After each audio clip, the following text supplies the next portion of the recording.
Hey guys, when I was in China, I had a music teacher who was really mean, and one time she beat me in front of the class, and I ended up losing my music book randomly one day, and I knew, hey, I get beat up more. So this really cute Nyatness girl who sat in front of me, she had an extra music book, so she would always give it to me, so that way I had a music book and I would never get in trouble. God, great girl. Kutsing is her name. Her book was different than the normal books that the other people in the class had because it had what's called numbered musical notation, jianpu. One of my viewers asked me to break down jianpu because it's used in China a lot. She's watching from China, and a lot of Chinese people, instead of reading music, the regular music that you learn in the West, they read numbered music notation, aka jianpu. I did some research into jianpu, and it's actually quite elegant and simple. That's why it's called jianpu, and translated literally simplified notation or simplified music. So jianpu was actually not invented in China. It was invented in France, which is really interesting. It was invented in France, and then it also went to Germany. So 18th century France, man, and then for some reason it just took off in China. So I will look at the numbered musical notation for You Raising Me Up, that famous Josh Groban song, and then we will explain how numbered musical notation works and how it makes things simpler. So here we go. You don't see any lines, right? You don't see any notes. All you see are numbers. So how do you even read this? It's actually very simple. The first thing you have to know is this. This shows what key you're in, and then your standard, how many notes in a bar, and then what's your standard note. This is just like regular music. So now that you know what key you're in, what do the numbers mean?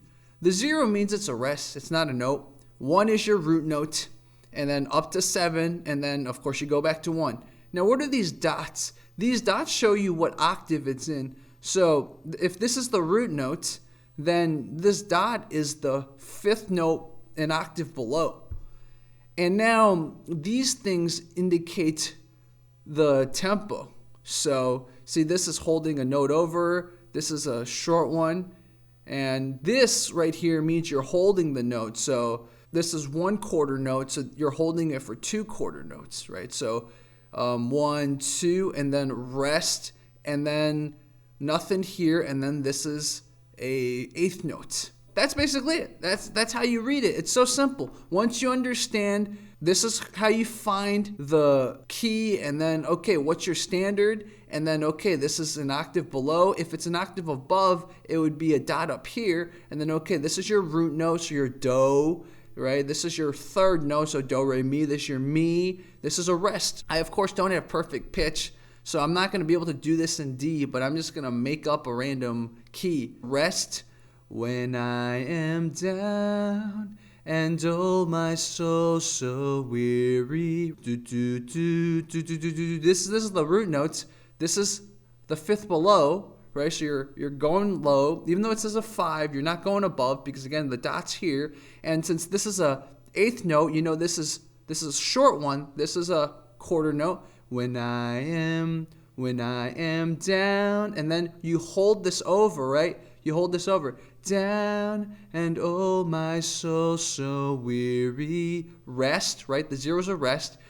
When troubles come, rest, and my heart burden me, or burden B, I guess, rest. And again, B, you're supposed to hold it, right? B, so you hold it for 2 quarter notes. Be rest. Then I am still and wait here. Rest in the silence. Rest. Rest until you come. Rest and sit a while with me. Hold it.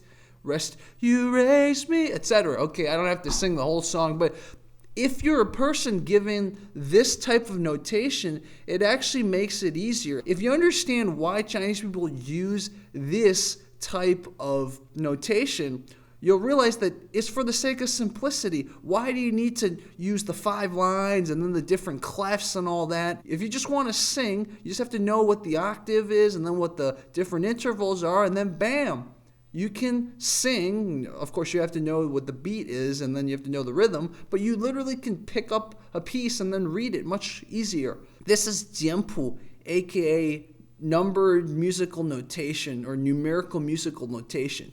So I thank the fan for asking me to break this down. I hope this helps. If you ever see this, whether in France, in Germany, or in China, don't feel intimidated. Just follow what I told you.